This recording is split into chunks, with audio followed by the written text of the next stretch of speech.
let's talk Tiki.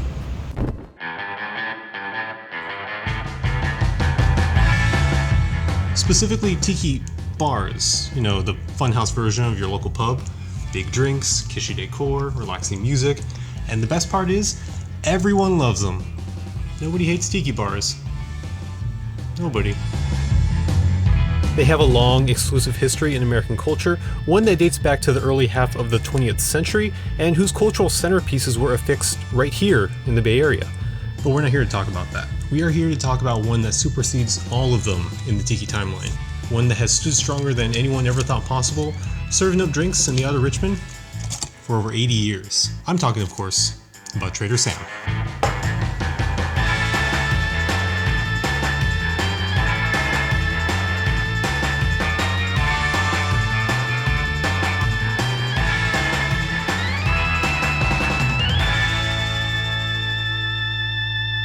The oldest Tiki bar in the world. Really? I mean, it doesn't sound quite right, I know, but I mean, we'll get to details in a little bit, but I think we should just clear the air. Now, I would never call myself a Tiki expert, but it seems that the qualifications to be called a Tiki bar seem to be A, the inside is decorated with rattan or bamboo, B, the name is generally Tiki inspired, and C, the drinks are vaguely island themed. So yes, by those measures, Trad'r Sam is in fact the undisputed heavyweight champion of the Tiki world. But I think in order to understand exactly how such an iconic subculture found its footing here in San Francisco, we gotta go into the past. Ooh.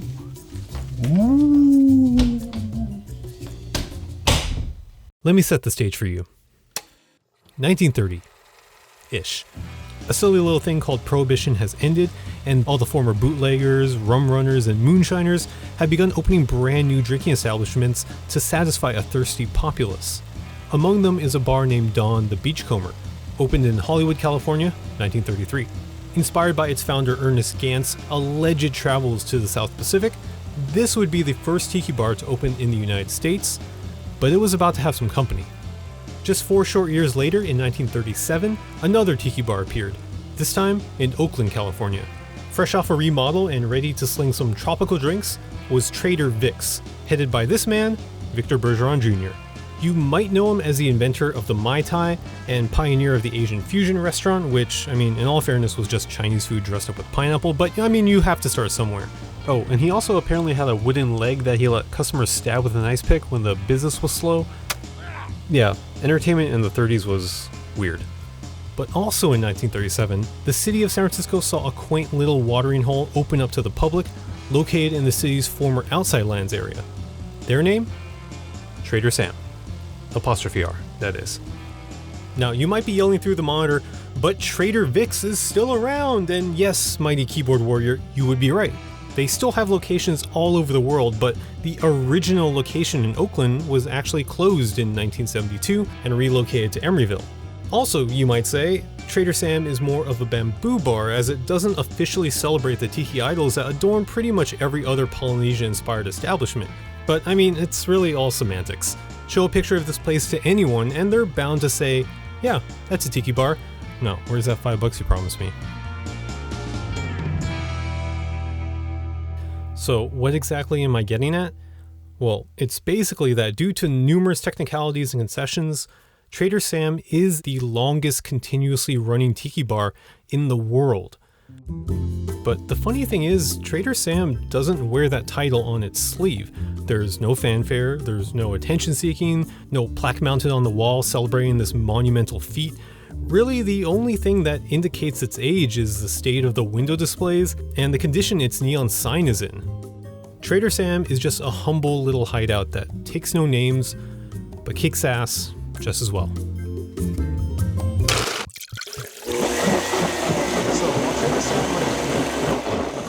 So while Trad'r Sam might feel like an eyesore to the Tiki connoisseurs of the world, to the normal person, it's just the perfect place to share some hilariously strong drinks. Blended cocktails like a hurricane or a zombie are mainstays on the menu, but it's the ones that serve multiple people that really draw the crowd. The Scorpion Bowl here is the shining star of this establishment, a mixture of rum, pineapple juice, probably more rum. It's meant to serve 4 people, but you know, just sometimes it doesn't work out that way. Hot tip, try to avoid drinking this one solo.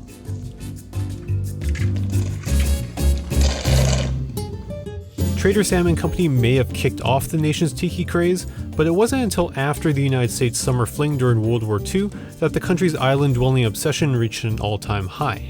Hollywood began its love affair with the South Pacific, Hawaii officially became a state, and Walt Disney captured an entire Polynesian tribe and forced them to work the enchanted Tiki Room's Dole Whip station. Okay, you're right, there's no way that last part could have happened. Disneyland didn't even have Dole Whip until 1986. For a little while, things were going pretty smoothly, but as with most popular trends, it only took a few short years for it to become monetized in every conceivable way. Why don't you give your wife Hawaii for Christmas?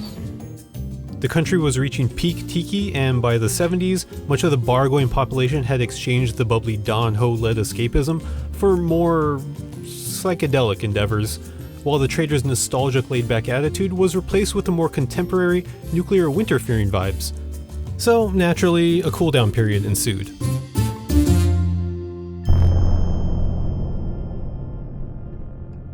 Around the country, tiki bars went up in a puff of smoke. But somehow, the small, scrappy Trad'r Sam stood tall among the wreckage. It managed to stave off closure and has now survived 8 decades worth of world changes, cultural shifts, and drinking trends to serve the Richmond district and city as a whole just one more banana daiquiri. How did they do it? Well, that's easy. All I had to do was change what it meant to be a tiki bar. With Trad'r Sam, it kept the name, the decor, and the drink names, and pretty much gutted everything else. Nowadays, instead of a calm twang of a ukulele, you're more likely to hear the vocal stylings of Michael Jackson or Journey. On the busiest days, you're struggling to catch your bartender's attention, you're downing a Red Stripe, you're sipping a Scorpion Bowl, you're yelling in your friend's ear about what a BC Boy even is. You are no longer relaxing in the waters, you're diving in. Because that's what it is. It's a dive bar. Trad'r Sam is a dive bar.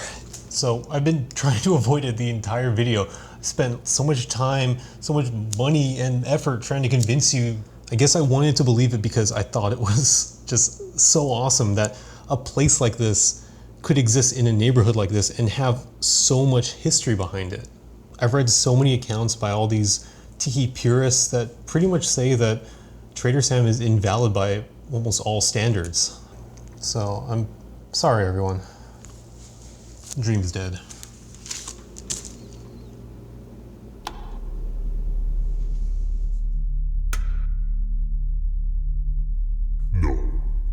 It's not over yet. You think I'm gonna let a bunch of humans decide what's a tiki bar and what's not? Tiki purists? You mean the group that gets its kicks from quite literally idolizing an imperialized culture whose authenticity is already derivative of a society way more interesting than their own? They shouldn't get to decide what's pure. I should. I am a god, and for you, a curse. A curse on all of you.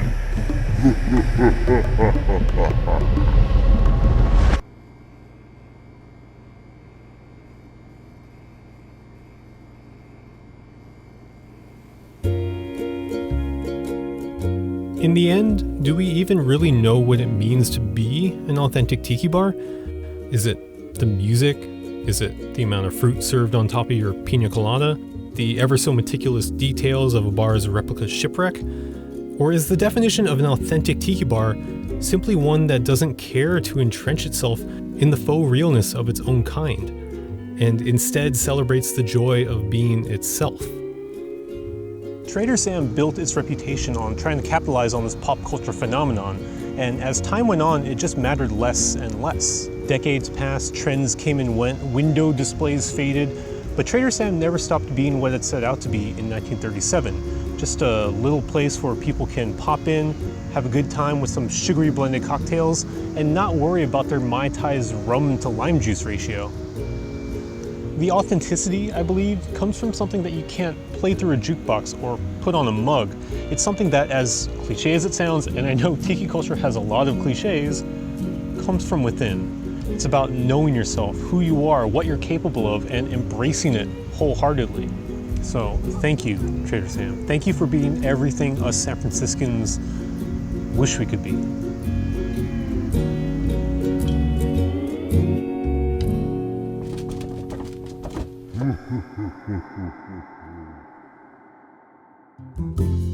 So that's it then?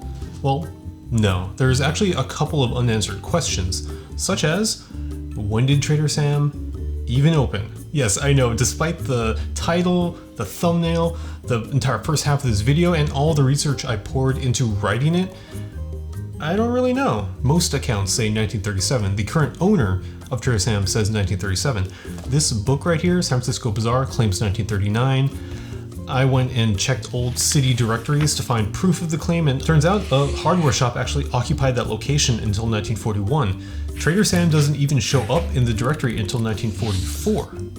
I mean, conflicting sources, nobody knows the true origins, its authenticity and validity in question. I mean, Tiki is all about the wonder, the mystique of an island paradise far away, and all this does is simply add to the legend of Trad'r Sam. The truth is that we may never know exactly when Trad'r Sam was founded, but nor should we care. It doesn't matter if it was first, last, Tiki or not. All Trad'r Sam really is a reflection of our enthusiasm for these great local hangout spots that do away with the pretense and embrace the present. And yes, as of August 2020, Trad'r Sam is closed, but I'm hoping, and you should too, that it will reopen one day so that we can all go in there, share a scorpion bowl, and go home with a splitting headache, because that's the real dream. Let's keep that alive. So thank you guys so much for watching, and I'll see you at the next spot.